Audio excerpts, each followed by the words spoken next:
Kembali lagi kami ucapkan selamat datang di sesi kedua malam hari ini, ngulik tesis studi Quran UK. Siapkan catatan Anda dan jangan lupa pantengin selama diskusi berlangsung dan siapkan pertanyaan terbaik Anda untuk menambah wawasan tentunya dan kita belajar bersama pada malam hari ini. Silakan di-share ke teman-teman sejawatnya dimanapun berada karena materi akan dimulai. Check it out. Sebelum kita mulai, teman-teman bisa nanti dipersiapkan ya. Mungkin teman-teman nggak harus bertanya, teman-teman juga boleh untuk mengemukakan pendapat atau mengemukakan pikiran atau berpendapat apapun. Jadi istilahnya nggak hanya sekedar bertanya, bisa diskusi bareng. Kita di sini santai saja, kita bisa diskusi, bisa bertanya. Dan teman-teman jangan malu-malu untuk bertanya. Ini nanti akan di-share PPT-nya ke grup WA sebagai bacaan teman-teman agar paham mengenai materi pada malam hari ini.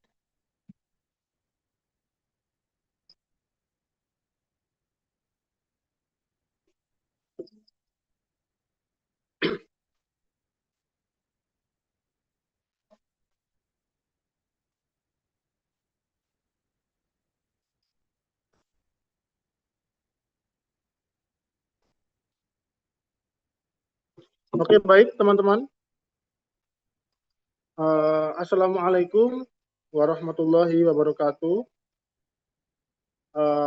Selamat datang bagi teman-teman di kita mulai saja ya, langsung saja kita mulai. Kami sampaikan selamat datang kepada teman-teman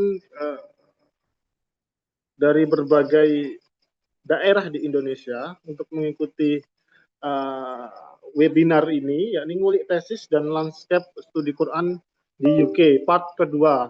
Setelah kemarin kita ketahui, mungkin beberapa teman-teman di sini ada yang mengikuti kegiatan kemarin, sekitar hari Jumat kemarin, malam Sabtu. Mungkin beberapa teman-teman telah mengikuti webinar kami dari Barisma atau Badan Riset Makosid dari LSI Ar-Rahmah kemarin pada malam Sabtu membahas mengenai tafsir Ibnu Arabi. Mungkin teman-teman beberapa ada yang mengikuti ataupun mungkin teman-teman di sini ada yang masih baru atau baru mengikuti pada part kedua ini.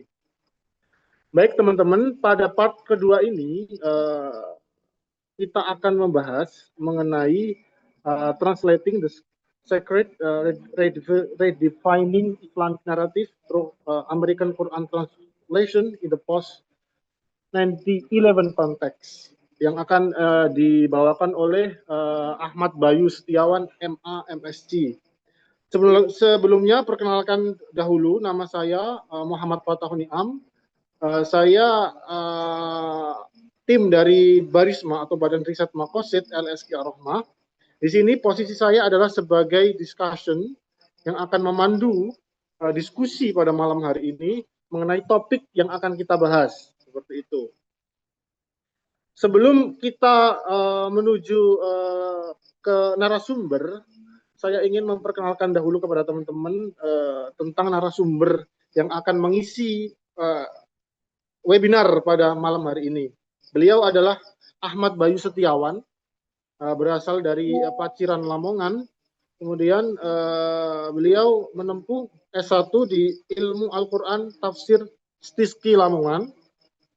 Kemudian beliau S2 di Universitas Islam Internasional Islam Indonesia di Depok. Kemudian lanjut S2 lagi, double degree, program double degree, S2 di Edinburgh University, mengambil gelar MSc in Globalist Muslim World.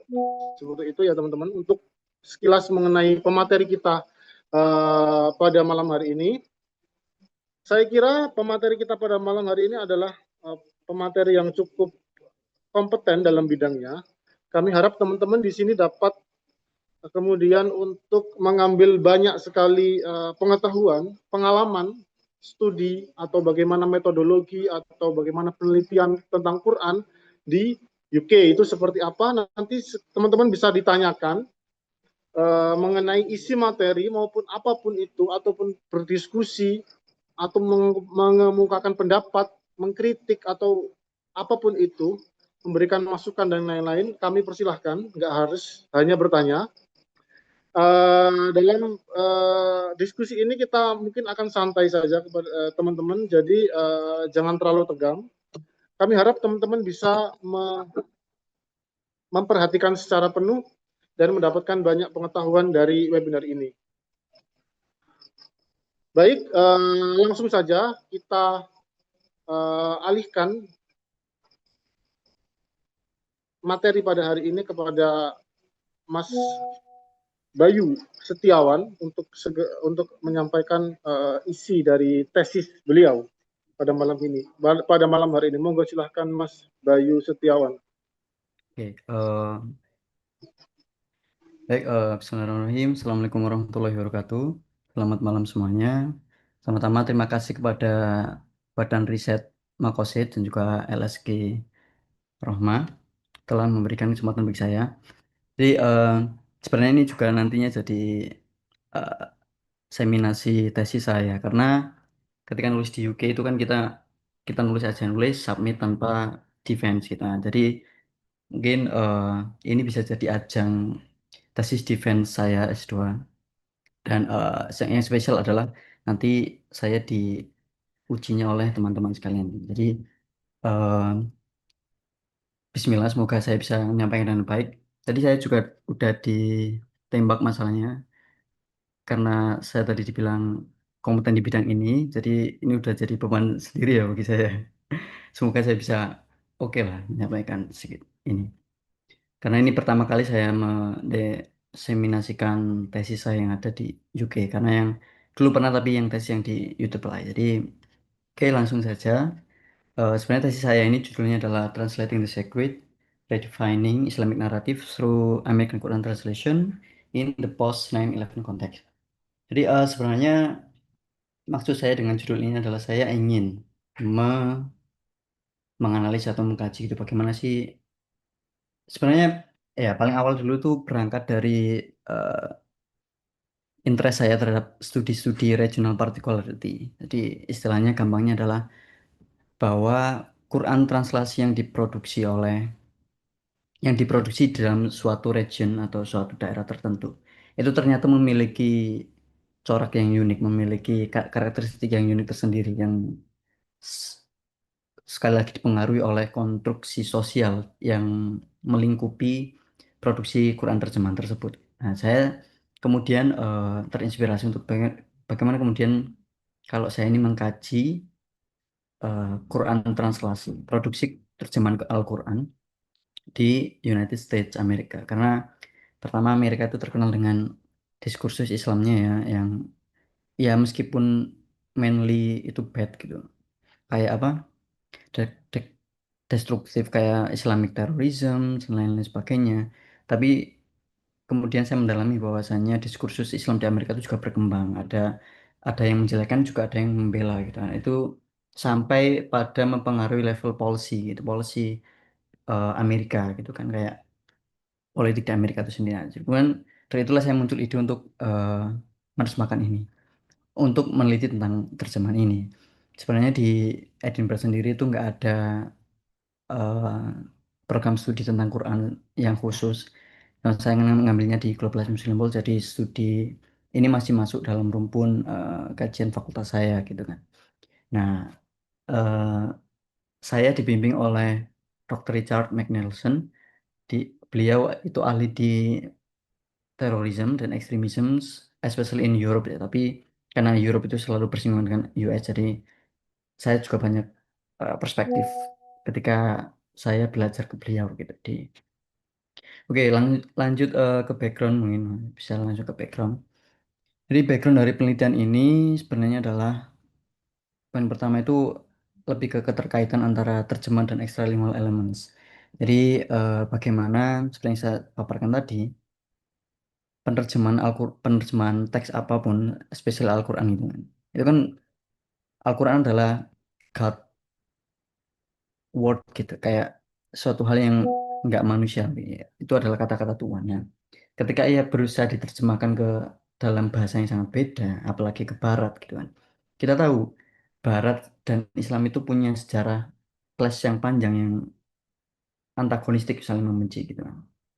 Itu kemudian menjadi hal yang menarik untuk dibahas. Bagaimana sih kemudian eh, Quran itu diterjemahkan dan dipengaruhi oleh budaya sosial dan politik di suatu region tertentu. Juga ada yang disebut sebagai dialektika intensi penerjemah dan konstruksi sosial. Jadi ini mungkin teman-teman dari IAT juga sudah paham ketika sudah belajar hermeneutik selalu ada tensi gitu, antara intensi penulis atau penerjemah di sini atau mufasir dengan konstruksi sosial yang mempengaruhi. Jadi ada apa ya, semacam rebutan pengaruh gitu antara intensi penerjemahan dan juga konstruksi sosial.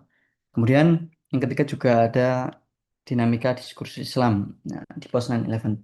Jadi ketika saya banyak membaca literatur review on ya literatur studi literatur review dalam kajian-kajian post 9/11 itu seringkali mereka itu menempatkan 9/11 sebagai suatu yang pasif statis. Jadi semacam suatu fenomena satu hari yang memantik memantik apa ya, diskursus Islam menjadi lebih lebih masif di Amerika. Tapi saya di sini melihat eh, dengan membaca dengan meminjam kerangka Arun Kunan ini bahwasanya 9/11 itu bukan sebagai hanya suatu titik titik waktu yang pasif, tapi dia juga dinamik dalam artian di dalamnya itu ada perkembangan-perkembangan yang sangat dinamis hingga ke era yang dekat-dekat ini gitu kan. Nah, itu background. Kemudian ke gap, next slide.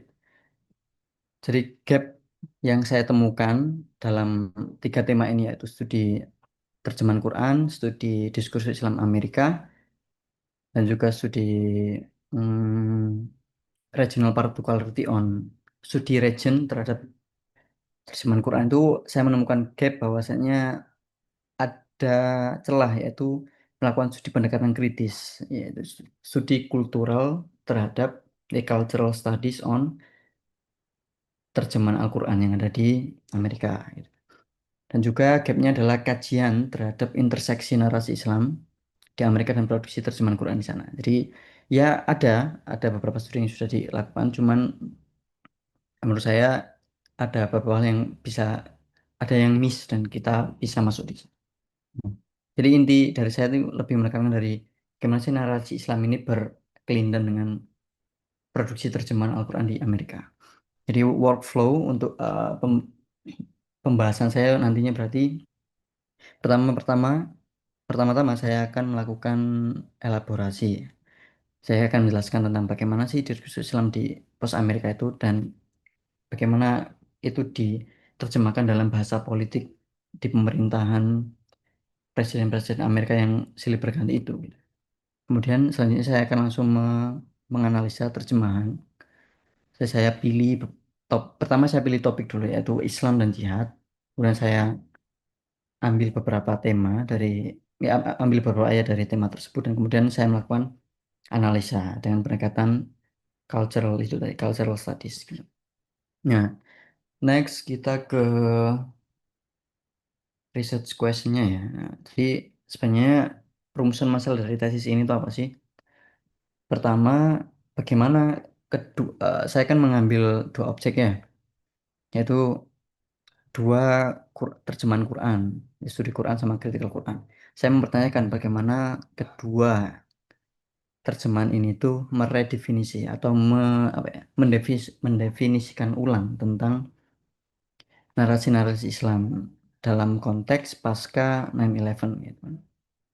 Yang kedua, bagaimana kedua terjemahan ini tuh merefleksikan diskursus Islam di Amerika pasca 9/11. Dan yang ketiga, sejauh mana Quran terjemahan ini tuh align, align itu sejalan atau men-challenge, men-challenge eh, narasi-narasi yang sudah berkembang di Amerika, gitu loh. Kemudian next kita ke literature review. Di studi literaturnya ada 3 topik. Yang pertama, Regional Studies on Quran Translations. Jadi membahas tentang pengaruh atau gampangnya karakteristik satu karakteristik unik yang bisa didapati dari terjemahan Quran pada daerah tertentu, region tertentu. Nah, ini misalkan ada tulisan dari Muhammad Ali gitu yang ngobrol yang ia mempelajari tentang terjemahan Al-Quran di subkontinen India. Jadi dengan menggunakan pendekatan studi modernitas, ia berpendapat bahwasanya terjemahan Al-Quran di India itu menjadi alternatif modernitas. Jadi pada era itu, masyarakat Muslim di India itu sedang menuju ke masa ke era-era modernitas. Nah, salah satu jalannya adalah lewat Quran terjemahan itu, di mana di Quran terjemahan itu kemudian mereka mendapati semangat pembaharuan, tajdid, mereka mendapati uh, semangat rasionalis yang tinggi lewat terjemahan Al-Quran. Kemudian ada juga studi mengenai terjemahan Quran di Polandia gitu kan.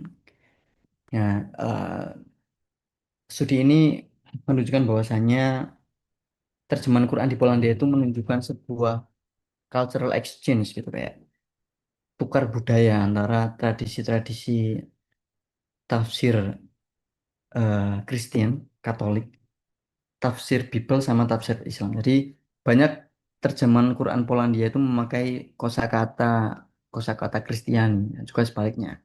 Bahasa Arab kemudian banyak dipakai sebagai bahasa-bahasa sehari, bahasa-bahasa agamis sehari di Polandia di awal-awal abad 18. Kemudian juga ada terjemahan bahasa pinggiran Turki menganalisa bagaimana vernacular translation gitu kan, terjemahan bahasa-bahasa pinggiran Turki itu menjadi semacam apa ya, pembangkit semangat patriotisme dan nasionalisme. Jadi kita tahu kan bahwa di Turki itu ada semangat nasionalisme yang Turkisasi.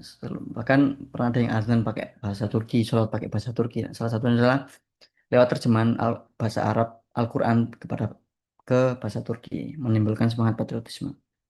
Kemudian ada juga American Perspective on Islam. Bagaimana sih studi terhadap perspektif Amerika on Islam itu sudah dikaji sejauh ini. Jadi ada perdebatan beberapa tema. Misalkan pertama perdebatan antara sebenarnya pandangan Amerika terhadap Islam itu source-nya di mana dari mana. Ada yang ngomong bahwasanya American view on Islam itu dia diwariskan dari their European ancestry, apa istilahnya, nenek moyang mereka, nenek moyang Europe mereka kan Amerika kan eh, berasal dari orang-orang Inggris juga, berasal dari orang-orang European juga. Nah, di mana pada saat itu European view on Islam itu sudah ada, sehingga ketika dibawa ke Amerika itu juga kewariskan. Tapi ada juga yang ngomong bahwasanya semenjak post 9/11 Amerika itu punya sudut pandang, punya perspektif terhadap Islam itu yang beda sama Europe. Karena ada satu peristiwa itu post 9/11 yang memang tidak terjadi di European. Jadi berbeda sudut pandangnya. Nah, juga yang mengaji tentang bagaimana peran American Orientalism. Jadi para sarjana orientalis Amerika itu juga turut serta dalam membentuk perspektif Amerika, yaitu salah satu yang paling inti yang mereka gembor-gemborkan adalah demokrasi, demokrasi ala Amerika. Jadi mereka berpendapat bahwasanya seluruh konflik yang ada di Timur Tengah itu disebabkan karena ketidakadaptifan mereka pada nilai-nilai modern dan juga demokrasi. Nah, mereka berpendapat bahwasanya demokrasi Amerika itu adalah satu-satunya jawaban atas seluruh konflik yang ada di Middle East gitu. Cuman ada dua camp, dua dua posisi itu. Yang ada hardliners, ada juga liberalis. Yang hardliners ngomong bahasanya eh, kita itu harus fully control, harus mengkontrol secara penuh Middle East gitu. Yang liberalis ngomong enggak, kita tuh enggak perlu. Kita bisa berkooperasi, kita bisa bekerja sama dengan pemimpin-pemimpin atau rejim-rejim yang di Timur Tengah untuk sedikit demi sedikit mengembrace demokrasi. Nah, terus tema selanjutnya adalah sejarah Quran dan politik terjemah di Amerika. Jadi ada beberapa naskah akademik itu yang ngomong bahwasanya saya Quran itu udah hadir di Amerika sejak era founding fathers-nya. Bahkan salah satunya George Washington atau siapa itu memiliki Quran yang dia beli dari Eropa, dari Inggris gitu kan. Nah, kita tahu bahwasanya terjemahan Quran di Eropa pada saat itu pun sudah sangat antagonistik terhadap Islam. Jadi semangat itu kalau benar Bapak founding fathers itu membawa Quran maka itu terinherit gitu kan. Nah, ada juga studi tentang politik terjemahan di mana salah satu terjemahan yang paling banyak diproduksi yaitu terjemahan Hilali Khan tahun 1997 itu ketika sebelum sebelum 9/11 itu ayat-ayat yang mensupport jihad, ayat-ayat tentang jihad itu masih ada dalam terjemahannya, masih dijelaskan. Dan itu juga digunakan untuk eh, melegitimasi karena pada saat itu Amerika tuh butuh para jihadis Afghanistan untuk melawan Uni Soviet, maka ayat-ayat tentang jihad itu bahkan di encourage gitu Pak. Di encourage istilahnya apa ya? Di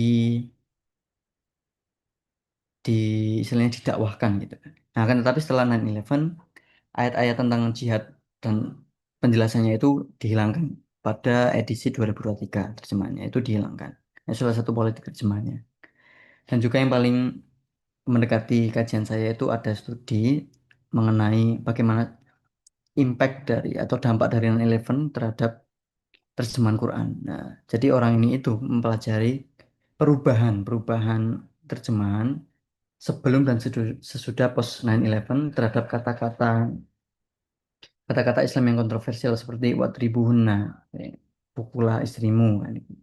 Jadi ada pe- eh, perubahan yang signifikan sebelum dan sesudah 9/11. Nah, terus selanjutnya kita lanjut ke next page. Itu ada American Discourse on Islam. Jadi kita akan membincang tentang diskursus Islam di Amerika dengan menggunakan karena diskursus Islam itu kan luas banget. Jadi kita menggunakan satu kacamata yang saya gunakan adalah punyanya Arun Punani yang memperpot dia bilang bahwasanya ada dua pendekatan terhadap diskursus Islam di Amerika yaitu kulturalis dan juga reformis. Nah, kedua pendekatan ini sebenarnya itu punya satu satu hal yang sama, common thing. Apa bahwasanya Islamic extremism. Jadi terorisme Islam itu disebabkan oleh isi ideologi Islam yang ada pada Islam itu sendiri. Jadi sejatinya terorisme itu adalah ajaran inti dari Islam itu sendiri, gitu kan. Nah, cuman pendekatannya berbeda nanti. Yang kulturalis ngomong bahwasanya Muslim itu eh, sekarang konflik karena ia gagal mengadopsi modernitas. Yang kedua, Muslim Muslim itu tidak punya Islam itu tidak punya konsep tentang se- pemisahan antara religion and state, antara agama dan negara. Itu nggak punya. Kenapa? Karena Nabi Muhammad itu seawal beliau adalah seorang nabi sekaligus statesman. Statesman itu istilahnya warga negarawan. Jadi dia seorang politikus sekaligus seorang religious leader gitu kan. Maka religion and state, agama dan negara itu tidak pernah terpisahkan. Terus yang kedua adalah bahwa Islamic culture, bahwa budaya Islam itu pada intinya dia itu anti terhadap modernitas.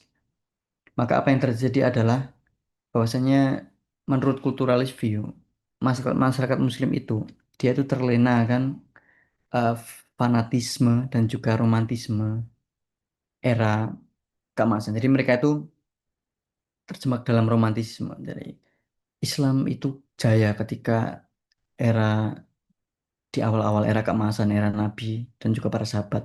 Maka kita harus kembali hidup seperti mereka dan membuang jauh-jauh modernitas. Nah, itu adalah romantisme Islam menurut kulturalis.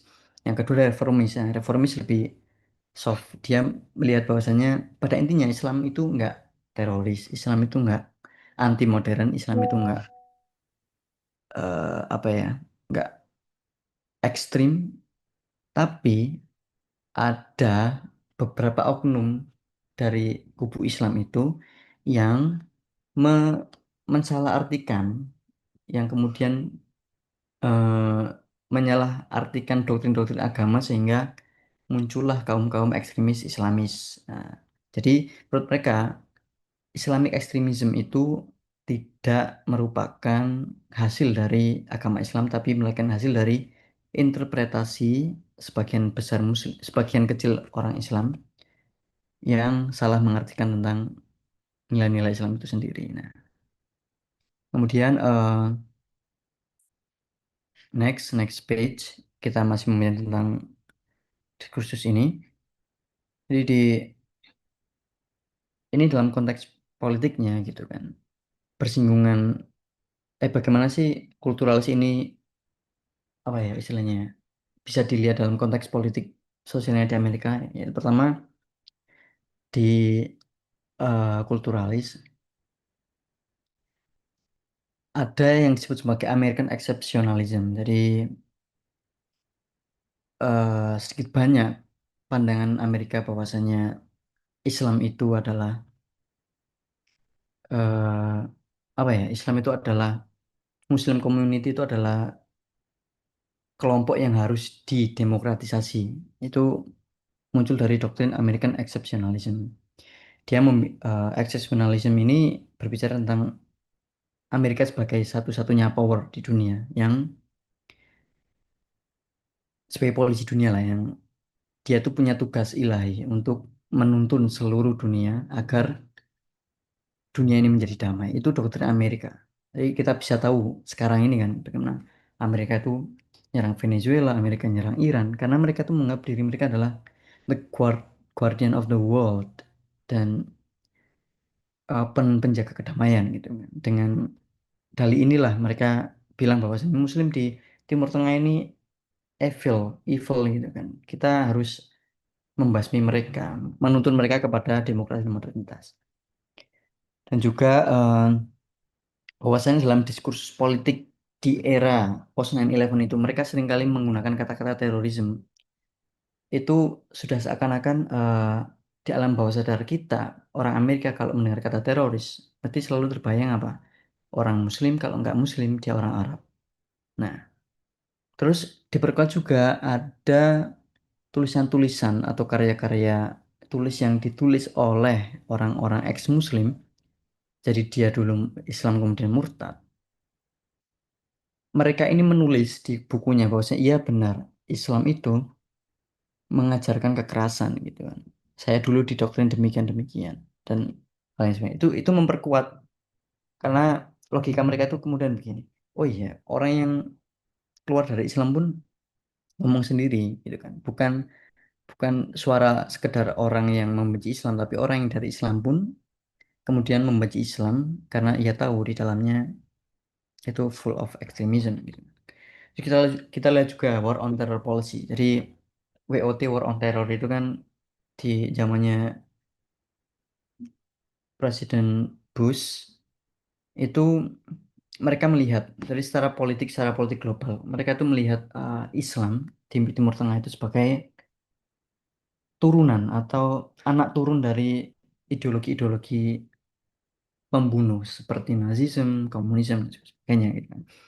Dan mereka mereka bahkan menggunakan bahasa-bahasa agama. Jadi orang-orang Amerika itu melihat invasi mereka ke Irak, ke Afghanistan sebagai misi bahwa mereka itu dikirim oleh Tuhan untuk melawan Gog and Magog atau dalam istilah Islam ya Juz dan Majuz. Ya, jadi sampai segitunya diskursus ini itu berpengaruh di kehidupan politik dan juga everyday life keseharian dari orang Amerika.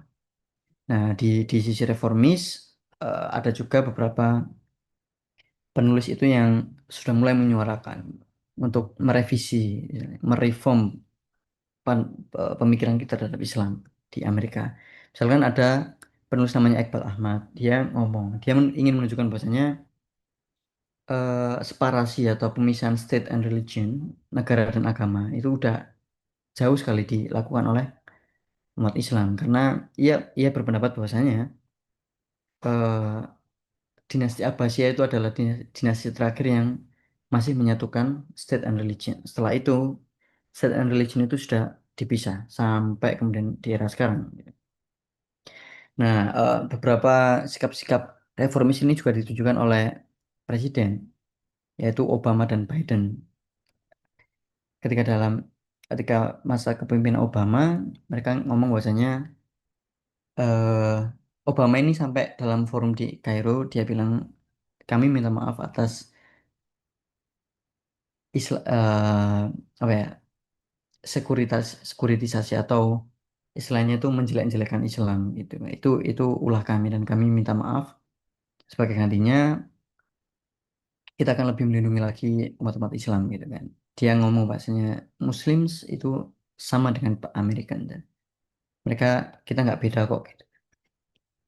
Juga ketika masa Joe Biden, mereka di pemerintahan Biden itu banyak orang Muslim yang direkrut ke kantor, jadi pegawai-pegawai pemerintahan juga banyak. Juga ada anti rasis campaign, kampanye anti rasis terhadap Islam gitu kan.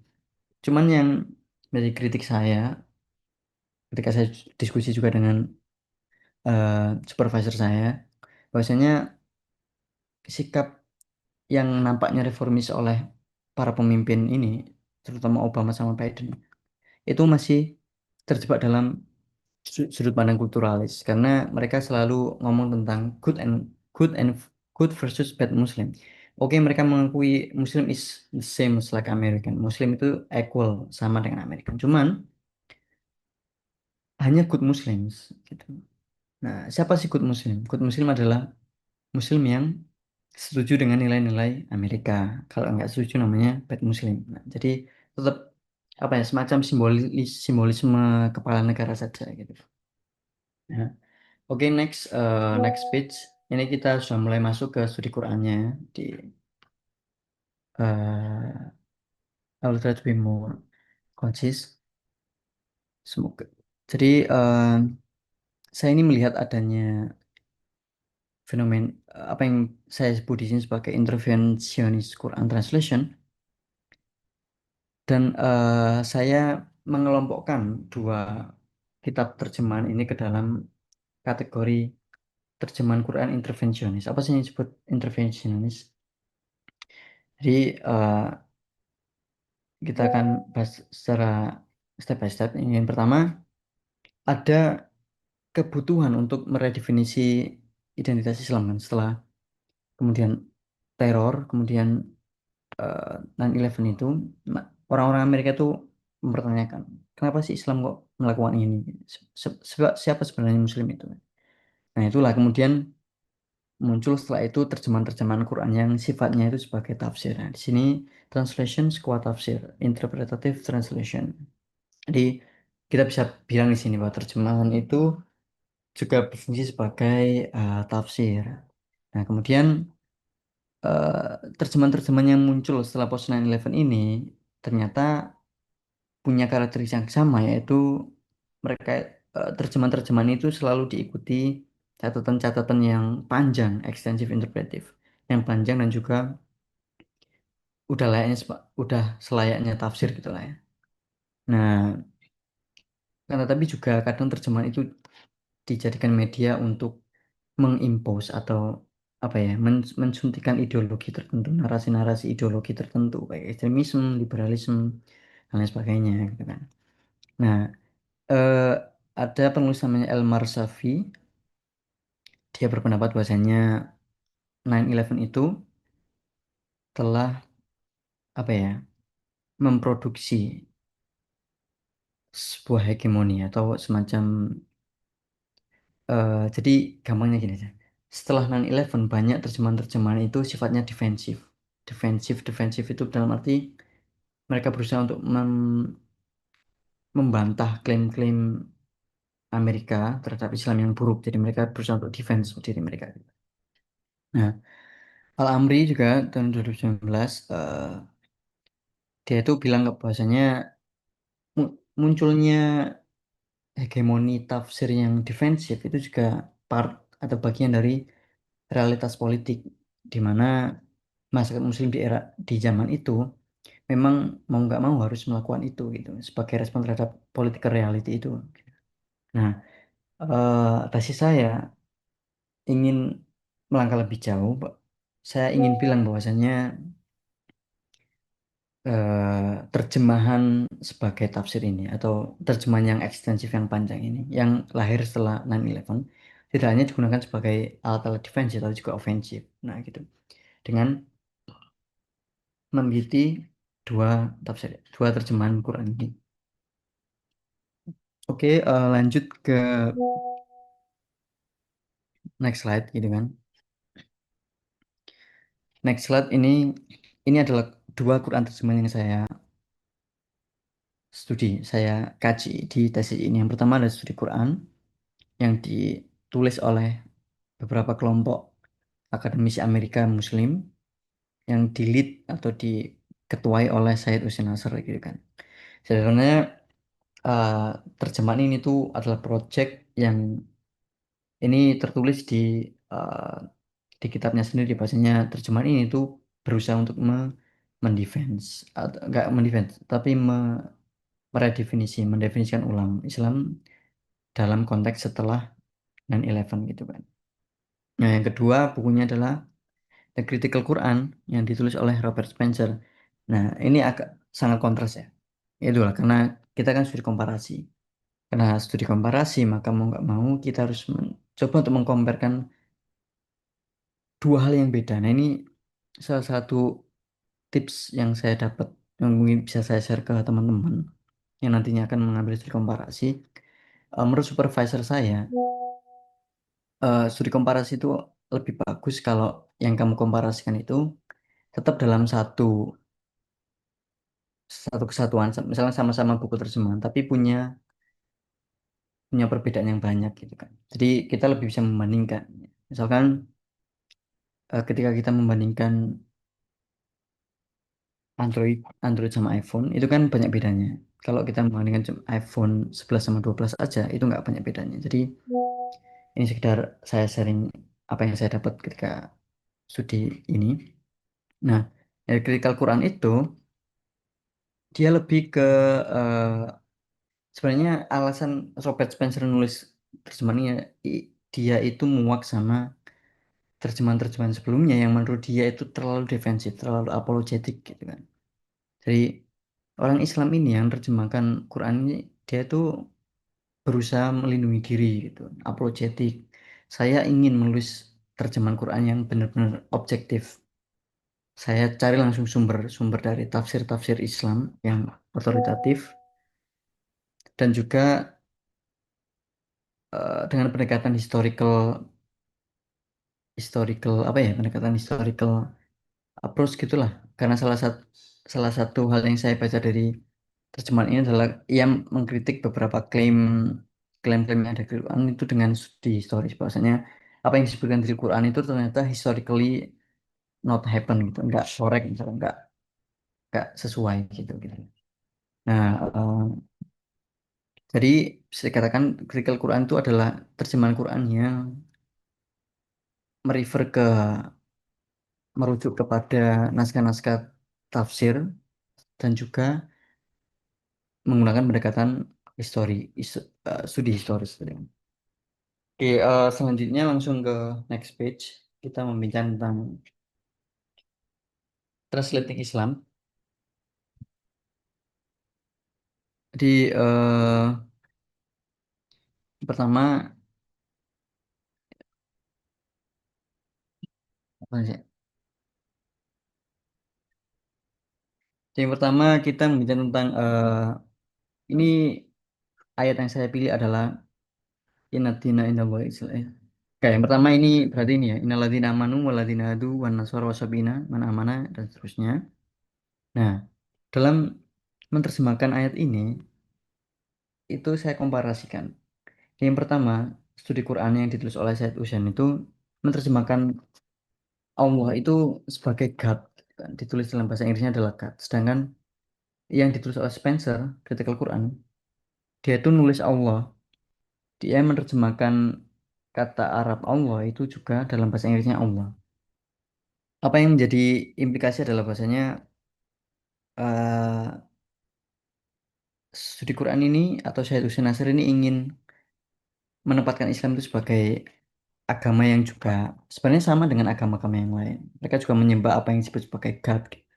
Sedangkan Robert Spencer ini mau ngomong bahasanya eh, dengan menulis Allah alih-alih menulis God gitu kan. Dia ingin bilang bahasanya Tuhan yang disembah oleh umat Islam ini nggak berbeda dari Tuhan-Tuhan yang ada dalam tradisi-tradisi Abrahamik, gitu. Nasrani maupun Yahudi gitu kan. Nah juga eh Syed Hussein Nasr juga mendefinisikan wasabiina. Siapa sih sapi ini sebenarnya? Di studi Quran, Syed Hussein Nasr ini seakan melakukan pendekatan reformis dengan bilang bahwasanya asap ini tuh kan banyak sekali tafsir tentang siapa sih asabiun. Itu banyak sekali tapi Syed Hussein dia ngomong bahwasanya asabiuna itu seluruh living community, nggak peduli siapa Tuhan mereka atau kitab mereka, yang penting mereka adalah uh, kaum yang beriman kepada Tuhan dan juga melakukan kebaikan. Nah itu salah satu apa ya, cara menerjemahkannya Syed Hussein. Terus kemudian di Critical Quran yang ditulis Robert Spencer itu mengcounter bahwasanya ayat ini tuh termansuh oleh ayat wa may yabtaghi ghairal islami dina. Jadi oke, Islam di Quran itu juga ngomong bahwasanya ada umat Jews, ada Kristen, ada Asabiyuna juga mereka mendapatkan ampunan dari Tuhan. Tapi ayat ini tuh dimansuh oleh ayat setelahnya yakni wa may yabtaghi ghairal Islam. Jadi tetap pada akhirnya menurut Spencer Islam itu eksklusif, bahwa eh, keselamatan ilahi itu hanya milik umat Islam gitu lewat ayat ini. Dan next bisa mas next. So, jadi memaknai Islam itu sendiri di Quran itu ngomong bahwasanya ada dua cara memaknai Islam, yaitu Islam nominal atau Islam universal. Nah, Islam nominal ini berarti Islam yang dibawa oleh Nabi Muhammad. Jadi Islam sebagai definisi tetap gitu. Nah, sedangkan definisi universalnya Islam itu berarti keselamatan, submission to God, atau al-Islam itu berarti kita menserahkan diri kepada Tuhan. Nah, itu makna universalnya. Nah, kalau mau dipersingkat sebenarnya itu gini.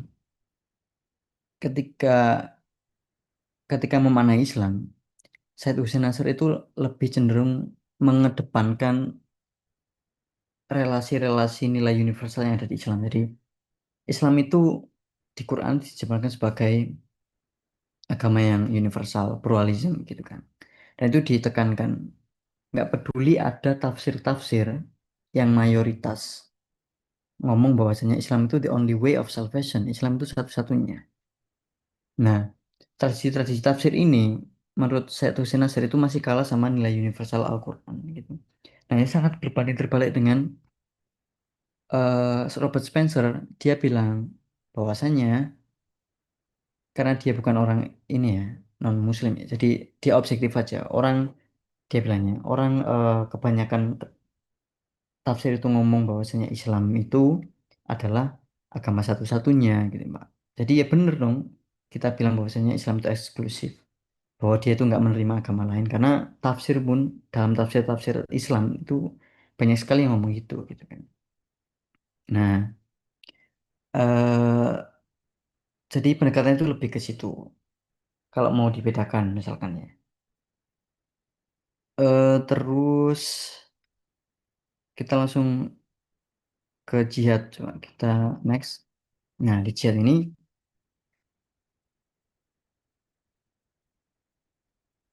iya, saya langsung bahas di hatta la takuna fitnah aja. Jadi batas jihad di Islam itu kan menurut Al-Quran adalah hatta la takuna fitnah. Jadi ketika fitnah itu udah selesai, udah jadi jihadlah, pergilah perang sampai fitnah itu terhapuskan. Nah, Robert Spencer sama Said Hussein Nasr punya pandangan yang berbeda tentang mendefinisikan sejauh mana sih batas jihad orang boleh berjihad itu.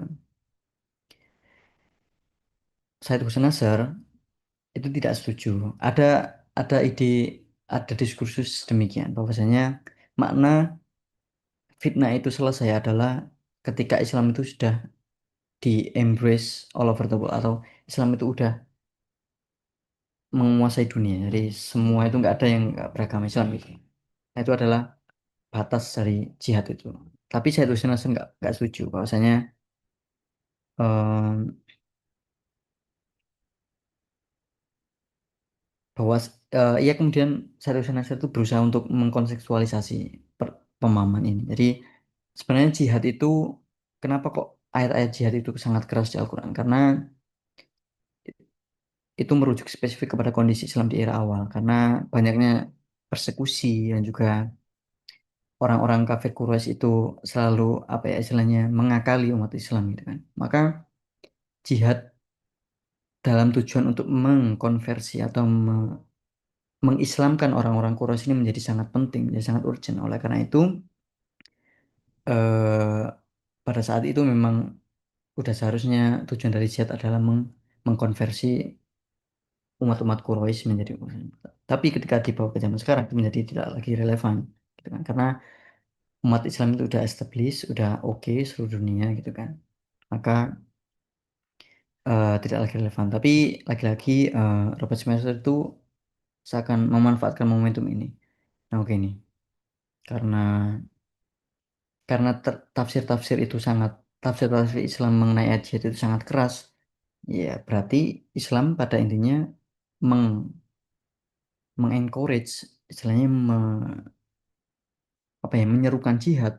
Bahkan mereka enjoy gitu. Mereka menyukai, gemar berjihad dengan sampai tujuan mereka itu benar-benar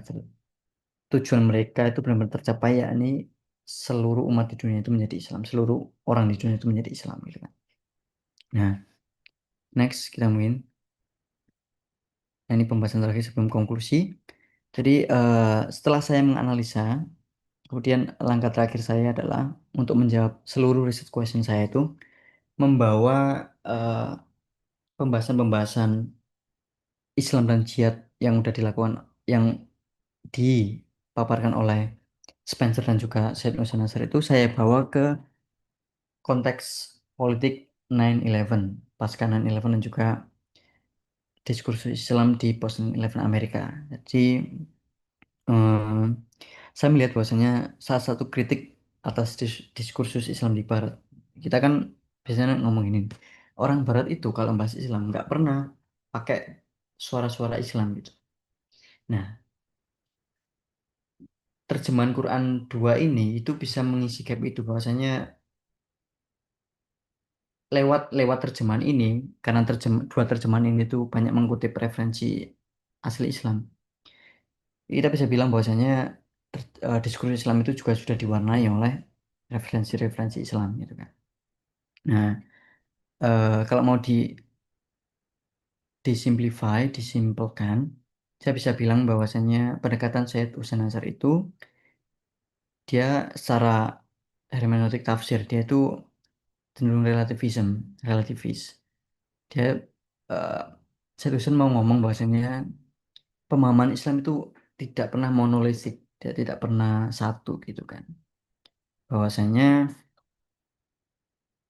eh, tradisi tafsir itu nggak pernah sama sekali final. Jadi itulah kenapa dalam dalam terjemahannya Said Hussein Nazar itu tidak selalu rely on tradisi tafsir yang ada, karena ia menganggap bahwasanya tafsir itu tidak pernah final gitu. Terus juga lebih menekankan kepada universal value, nilai-nilai universal yang ada di Quran, lebih dari tradisi Quran, tafsir Qurannya. Nah, sayang kebalikannya, Spencer itu pendekatannya lebih ke binary opposition. Cara pikirnya Robert Spencer itu gini, interpretasi atau tafsir tafsir yang ada dalam Islam itu ya dua. Kalau nggak bener ya salah. Jadi ya ada yang benar, ada yang salah. Terus ukurannya apa? Benar salah. Menurut Spencer itu majority minority. Jadi menurut dia majority opinion, tafsir mayoritas itu yang benar. Tafsir yang minoritas itu yang salah gitu kan.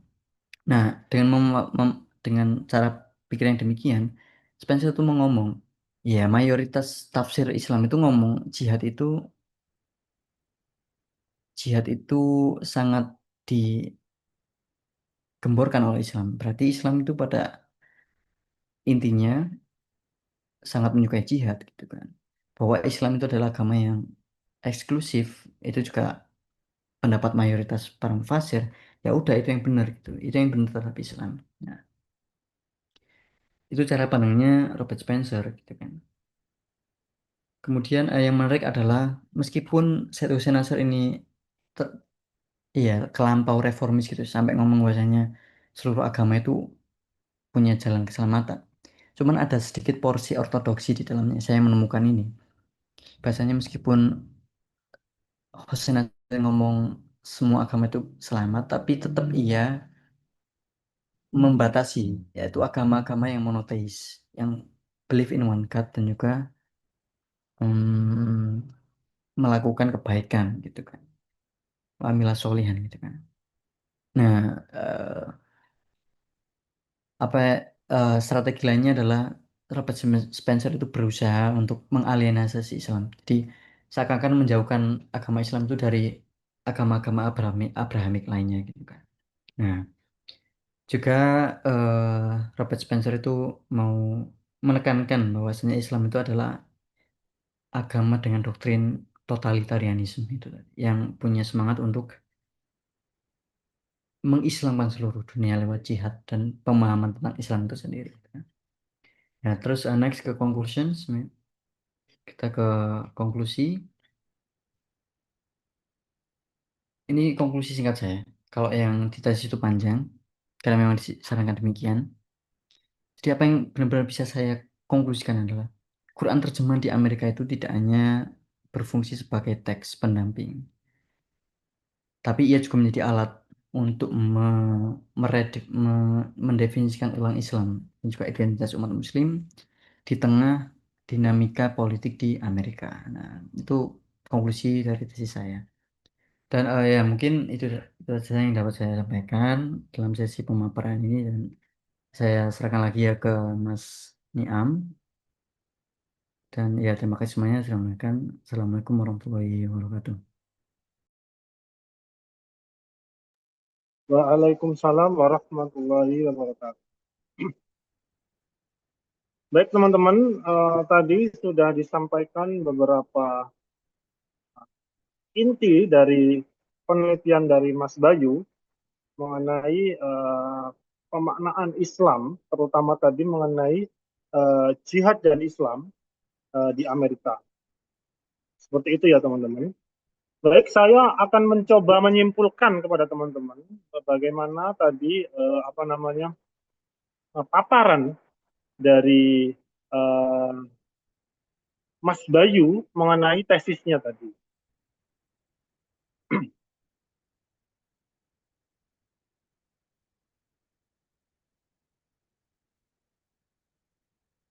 Oke, baik.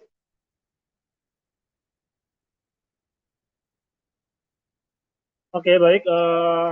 Seperti kita ketahui ya teman-teman, bahwa peristiwa 9/11 atau 9/11, yakni peristiwa yang terjadi sangat luar biasa di Amerika, seperti yang kita ketahui pada 2001 kala itu, eh, Osama bin Laden dari Al-Qaeda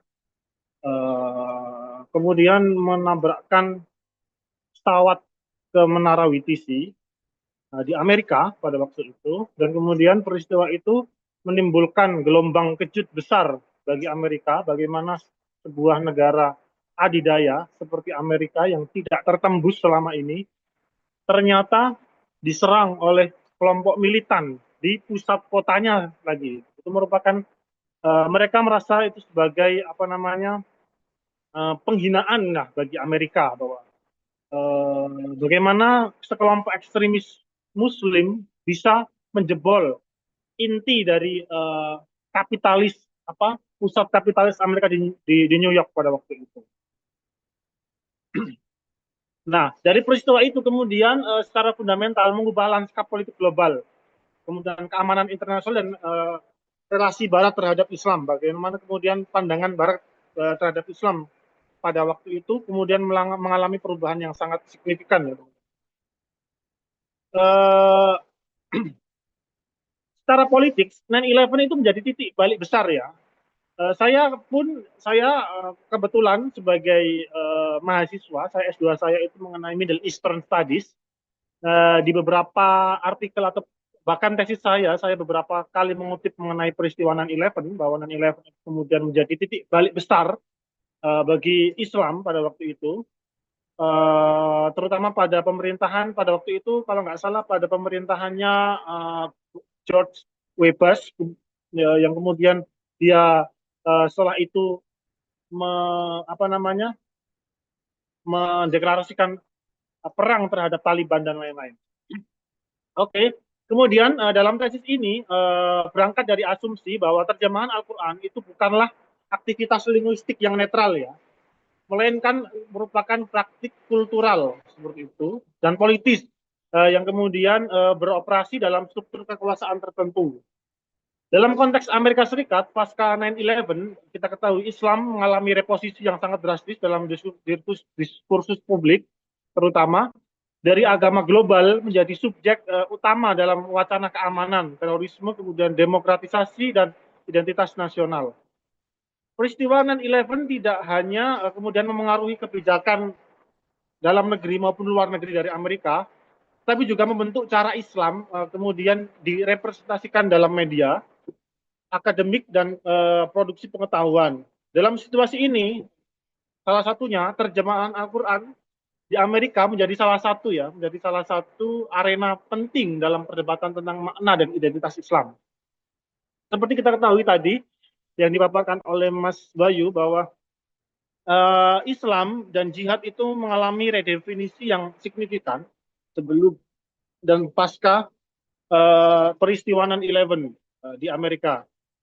Kemudian dalam tesis tersebut dengan menggunakan kerangka kulturalis reformis dari Arun Pundnani, tesis ini membaca kemudian dinamika tersebut sebagai pertarungan naratif antara dua kecenderungan besar. Kemudian pendekatan kulturalis memandang Islam sebagai budaya yang secara inheren problematik, anti modern, dan cenderung melahirkan ekstremisme seperti tadi yang dikatakan bahwa kulturalis ini lebih yang ekstrim gitu ya, lebih kutub ekstrim seperti itu. Sebaliknya pendekatan reformis berargumen bahwa Islam sejatinya itu kompatibel dengan modernitas Barat. Artinya apa? Islam itu cocok dengan ideologi modern yang dibawa oleh Barat seperti itu.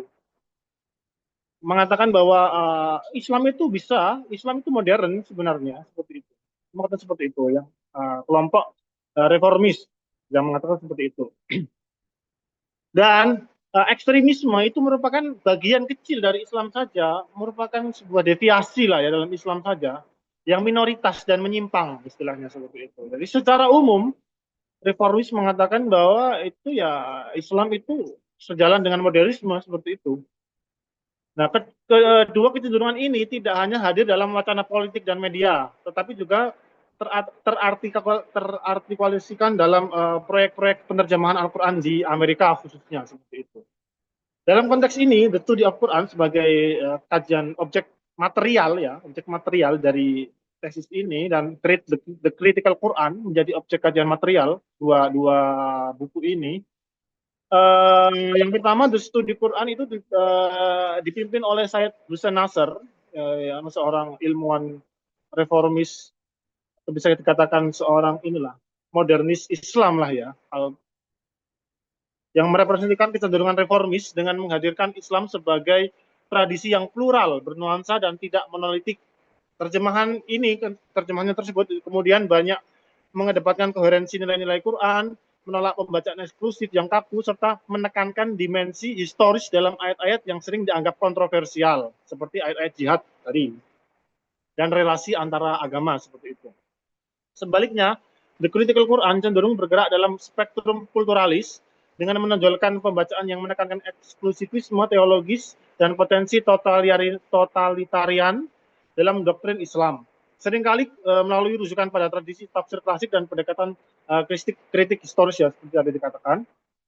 Kemudian perbedaan pembacaan terhadap ayat-ayat tentang pluralisme agama dan jihad menunjukkan bagaimana terjemahan berfungsi sebagai translation quote tafsir, yakni terjemahan yang sekaligus merupakan intervensi interpretatif. Dalam hal ini terjemahan tidak hanya menyampaikan makna teks, mohon maaf, tetapi juga membangun narasi tertentu tentang Islam. Apakah ia kemudian inklusif dan kompatibel dengan demokrasi liberal, ataukah sistem teologis yang cenderung eksklusif dan politis.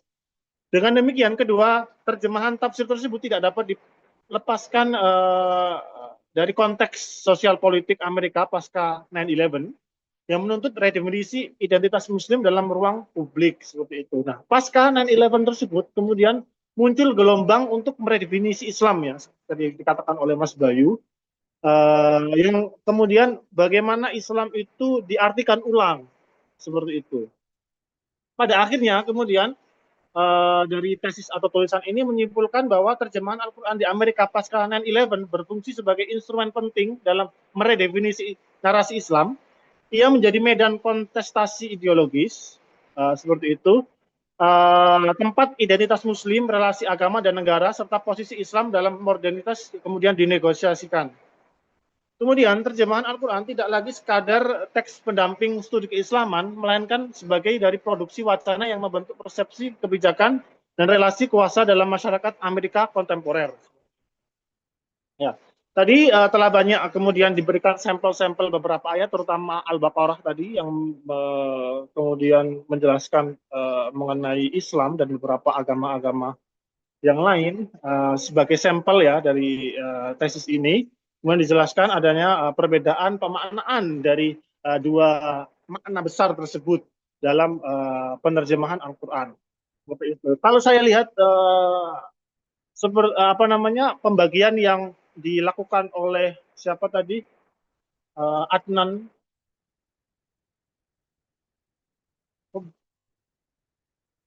mohon maaf tadi,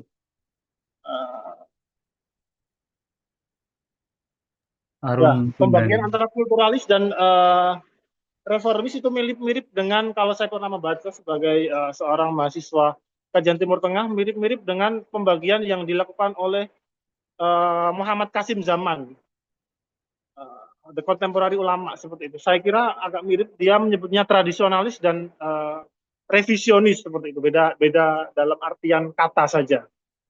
Bagaimana kemudian otoritas, ya, kalau Qasim Zaman itu membahas mengenai otoritas ya, bagaimana otoritas tradisional dan otoritas kontemporer itu berkelindan atau berjalan dalam otoritas Islam seperti itu. Baik teman-teman, itu ya kira-kira tadi pembahasan mengenai tesis ini. Kira-kira apakah ada pertanyaan dari teman-teman mengenai isi ataupun kritikan dari teman-teman ataupun masukan atau diskusi yang lain mengenai tulisan atau penjelasan dari pemateri pada malam hari ini. Jika ada, silahkan kemudian teman-teman angkat tangan atau raise hand di kolom ataupun mengetik di kolom komentar, nanti akan kita up untuk bertanya. Seperti itu. Teman-teman juga bisa bertanya ya, umpama mengenai studi di UK seperti apa atau yang lain. Yang jelas tidak masalah atau tidak berkaitan dengan hal-hal personal, silahkan teman-teman bisa bertanya pada diskusi malam hari ini mengenai tulisan ini.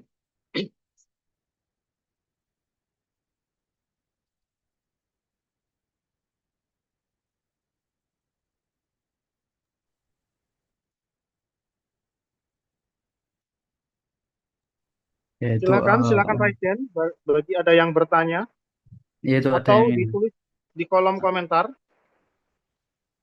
Monggo Mas ini Mas Samsung nih kan boleh bertanya ini. Oke, Bismillahirrahmanirrahim. Assalamualaikum warahmatullahi wabarakatuh. Mohon izin tanya Mas Bayu Setiawan, apakah mengenali suara saya? Ya, terkait tentang 9 to 5, 9 to 5 ya? Kok 9 to 5? 9/11. Oh ya, 9/11. Jadi eh, apa kan banyak kaitannya dengan teroris dan ekstremis gitu, pembunuhan dan lain-lain. Nah itu kan ada ayat yang tadi yang mungkin kelewat nggak dijelaskan, wa qatilu fi sabilillah di ayat Al-Baqarah, surat Al-Baqarah itu. Nah itu apakah di dalam penerjemahnya itu apakah bahasanya ada yang diperhalus atau secara terang-terangan menyebutkan untuk berjihad secara apa? Secara perang secara fakta ya, perang bom-boman gitu. Ataukah bahasanya ada diperhalus gitu. Ya, mungkin itu dari saya. Terima kasih. Apa bisa ditangkap pertanyaannya?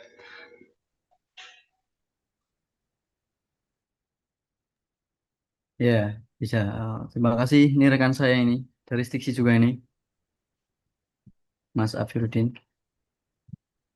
Ini langsung dijawab apa sembari menunggu ya mungkin ya. Yang lain juga Oke, tanya sembari ini. menunggu Pak, kita tampung dulu aja kali ya, Mas. Tampung ya. Bagaimana redefinisi Islam atau jihad seperti pada ayat Al-Baqarah itu ya?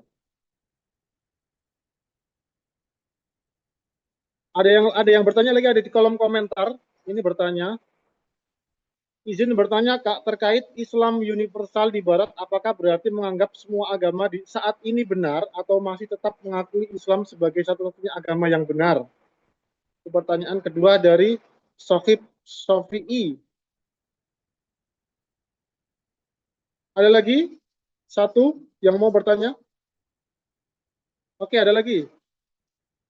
Dari Mas Muhammad Ulinuha, permisi Kak, izin bertanya bagaimana kajian tafsir Syiah di Universitas Edinburgh.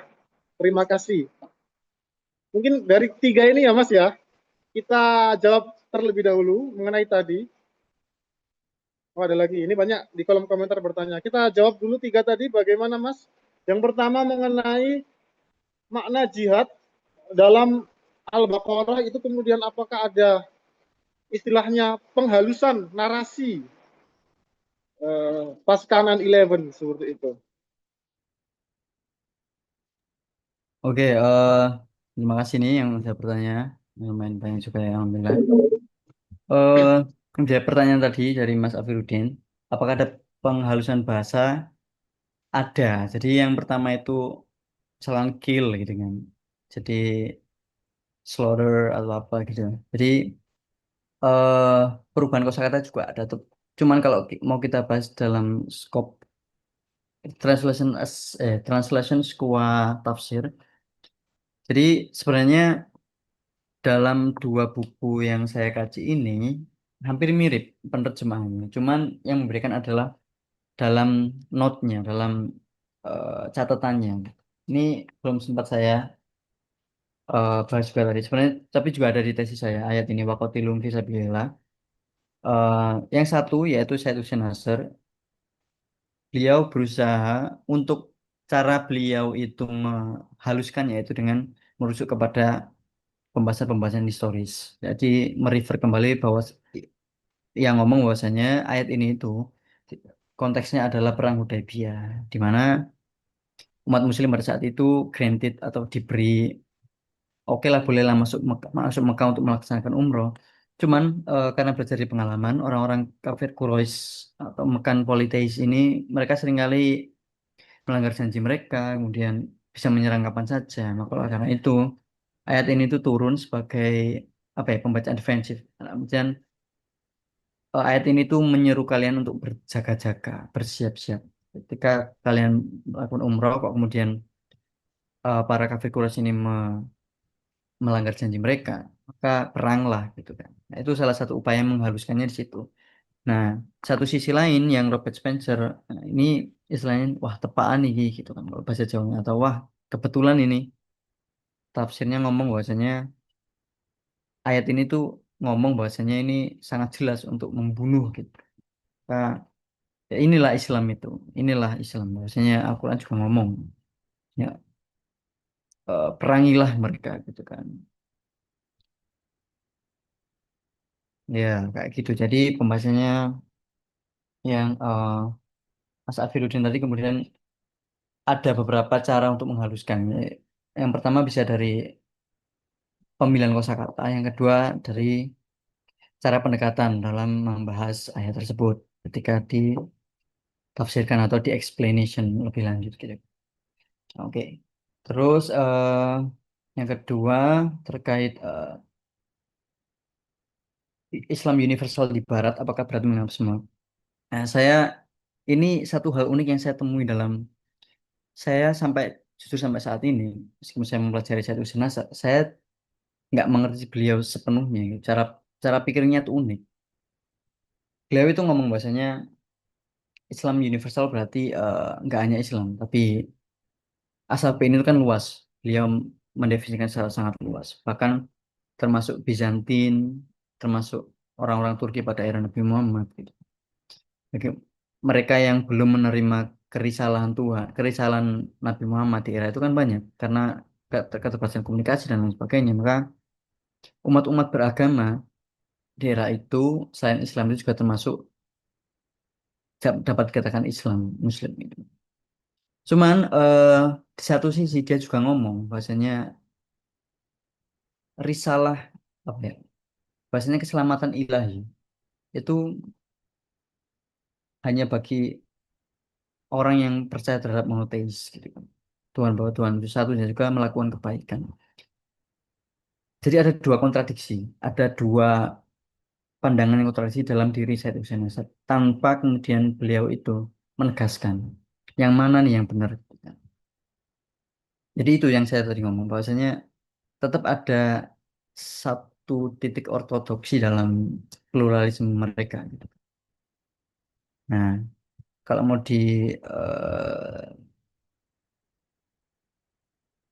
sebenarnya kalau menurut saya ya, jalan tengahnya dalam eh, memahami cara pikir Said Hussein Nasr ini adalah ya udah ketika kita tahu bahwa Islam itu kita sudah Islam ya udah Islam itu jadi satu-satunya jalan bagi kita gitu kan. Tapi tidak menafikan bahwasanya orang-orang yang sudah memeluk agama lain di era-era sebelumnya, sebelum era di mana Islam itu dapat dirisalahkan secara global, maka kita masih menganggap itu sebagai mereka sebagai umat Muslim. Cuman di era sekarang di mana kebenaran itu sudah nyata, kalau saya cara baca Solution Nasr gitu, kayaknya beliau ngomongnya gitu. Jadi tetap Islam itu ya tetap yang terbaik bagi kita yang sudah beragama Islam. Nah, mungkin nanti bisa didiskusikan lagi. Terus pertanyaan selanjutnya, kajian tafsir Syiah di Universitas Edinburgh. Sebenarnya di Edinburgh itu, sebagaimana yang saya bilang tadi, nggak ada departemen khusus yang menaungi studi tafsir. Nah, adanya adalah fakultas yang saya pelajari yaitu namanya ISMES, Islamic and Middle Eastern Studies, di mana di sana kita juga belajar, tapi ini ya, jadi kalau mau saya jawab singkatnya, nggak ada eh, kajian khusus tafsir di sana, dan ketika kita mau mengkaji tafsir seperti yang saya lakukan, maka pendekatannya adalah interdisipliner dengan menggunakan salah satu pendekatan yang ditawarkan di sana. Misalkan di sana saya ada ahli profesornya salah satu kan ahli ekstremisme, terorisme, maka pendekatan saya di situ. Jadi mungkin kalau Mas mau melakukan studi tafsir Syiah, sangat-sangat bisa. Kenapa? Karena di situ ada ahli Syiah, yaitu Profesor Andrew Newman. Itu salah satu ahli Syiah yang sangat, apa ya, giant scholar lah di situ lah. dan beliau juga ngajar di Departemen IMES itu Islamic Administration Studies. Jadi menurut saya sangat bisa kajian di situ. Mungkin nanti pendekatan juga akan interdisipliner ya, nggak jauh-jauh. Lebih mungkin pendekatannya nggak murni tentang uh, Syiah, tentang eksegesis, tapi ada interdisipliner di situ. Oke. Terus next questions ini ada dari Mas Randy Ramadan. Metode yang digunakan dalam terjemahan dua buku tadi itu apakah sama dengan tafsir? Bisa dikatakan iya. Kalau kita bicara bahwa ya itu tadi yang saya bilang, yang kita diskusi sama Mas Niam juga bahwasanya translation kuat tafsir, yaitu terjemahan yang sekaligus tafsir. Kenapa? Karena terjemahan di era itu, apalagi dua buku yang saya bahas itu lebih mirip tafsir karena bukan hanya terjemahan, tapi setelah itu akan dikasih footnotes atau penjelasan-penjelasan yang sangat. Maka bisa saya katakan terjemahan ini juga tafsir karena juga ada apa istilahnya itu yang relasi antar ayat, gitu. Kemudian intertekstualitas ayat itu juga digunakan metode.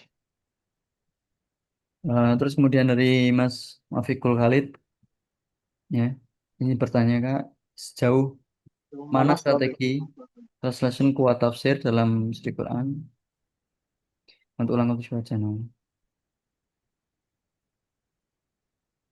Oh ini pertanyaan yang ini ya, Ya, itu gimana, Mas?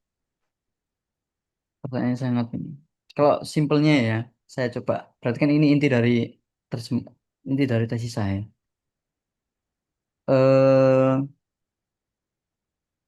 Yaitu ketika Robert Spencer maupun Said Hussein Nasr itu menggunakan strategi translation kuat tafsir,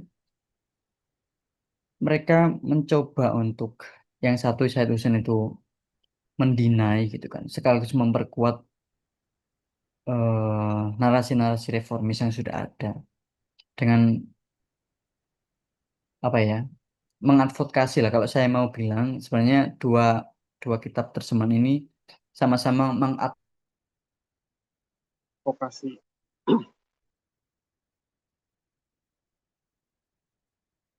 itu kulturalis reformis. Nah, saya melihatnya Said Hussein Nasr ini mengadvokasi atau apa ya, ya, istilahnya mengadvokasi pandangan-pandangan reformis, sedangkan yang Robert Spencer ini mengamini diskursus yang kulturalis itu tadi, gitu. Nah, jadi sedikit banyak kemudian kedua karya terjemahan ini turut serta mendefinisikan ulang. Jadi Islam itu begini, menurut Said Hussein Nasr Islam begini, menurut Robert Spencer Islam itu begini. Mungkin nanti bisa eh, diskusi lebih lanjut. Saya jawab lagi ya ini Mas Amin. Selanjutnya ya. Ya. Ya, mungkin dijawab singkat, ini banyak sekali yang bertanya, Mas, ya. Mungkin karena Singkat-singkat ya. Amerika lagi panas-panasnya kali ya. Iya ya. Oke oke. Ini Siap-siap. banyak yang bertanya. Saya coba singkat-singkat gitu ya. Kemudian yang selanjutnya, coba saya bacakan aja, Mas, ya. Nanti Mas tinggal Oke. menjawab.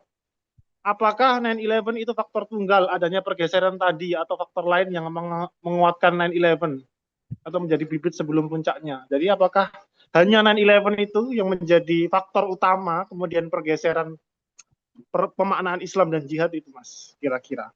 Oke. Atau ada faktor lain seperti itu? Saya kira tetap masih ada faktor lain. Cuman 9/11 itu menjadi salah satu katalis atau puncak dari segala.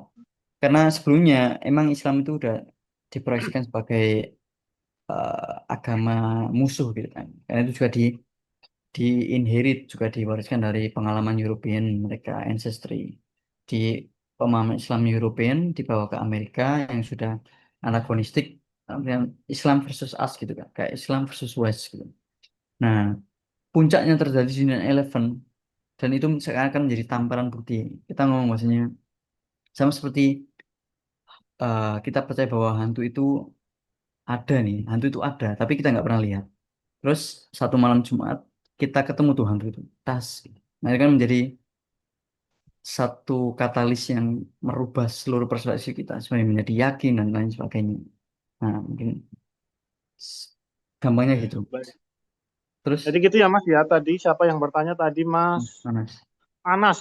Ya, jadi sebelum adanya 9/11 saya kira Amerika sudah melakukan invasi di beberapa negara-negara atau melakukan pertempuran di beberapa negara di Timur Tengah saya kira. Tapi puncaknya ketika kemudian ada balasan dari 9/11 itu ya, kemudian menjadi katalisator sebagai titik balik yang drastis mengenai pandangan Barat terhadap Islam seperti itu. Kemudian yang selanjutnya yakni Miftah Mubarak.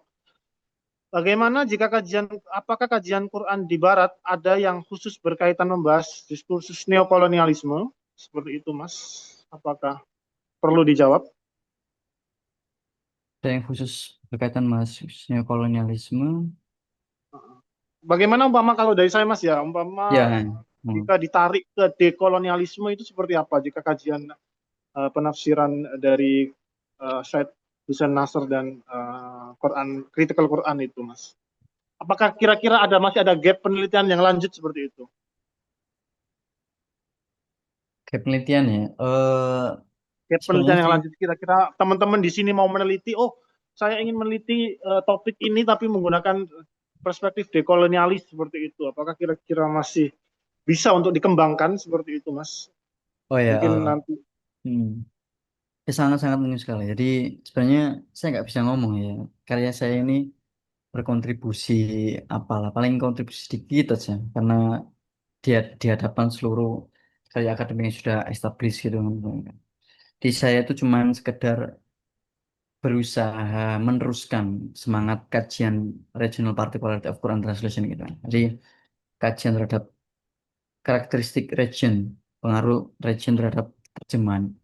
Dan saya berkontribusi untuk mengembangkan itu dengan apa ya, menarik suatu cases di Amerika dengan fokusnya pada dual translation dan juga dual topik. Dan cara kajian sedemikian ini sangat-sangat bisa sekali dikembangkan. Tinggal Ya, ganti region, pertama ganti region, kedua ganti perspektif, ketiga ganti topik, keempat ganti ayat, dan itu sangat-sangat bisa sekali dikembangkan. Jadi teman-teman ini yang mau nulis skripsi sangat bisa sekali. Jadi kalau skripsi kalian sudah selevel ini, maka ketika kalian lanjut tesis S2 di UK akan sangat terbantu gitu kan. Ini modelnya. ya begitu ya teman-teman. Jadi bisa sangat dikembangkan lagi. Nanti bisa diganti objek materialnya, objek formalnya.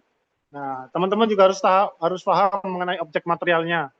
Kalau dari penelitian ini tadi objek materialnya ada dua, yakni critical Quran tadi sama apa SST dan studi Quran tadi ya, studi Quran sama critical Quran tadi itu objek material. Kemudian objek formalnya tadi yakni apa kulturalis dan reformis tadi ya. Itu objek eh, kira-kira seperti itu kan Mas? Objek material Ya. dan objek formalnya dalam penelitian tesis tersebut.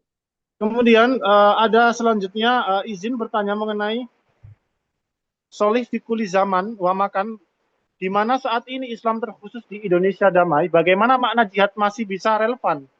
Apakah benar tolabul ilmi bisa dikatakan jihad untuk saat ini? Ini pertanyaan dari Lailas Ashif mengenai makna jihad. Apakah masih relevan? Maksudnya jihad perang gitu, Mas. Oke, ya itu tergantung ini ya. Kita kalau kita pakai, oke kita pakai cara sudut pandang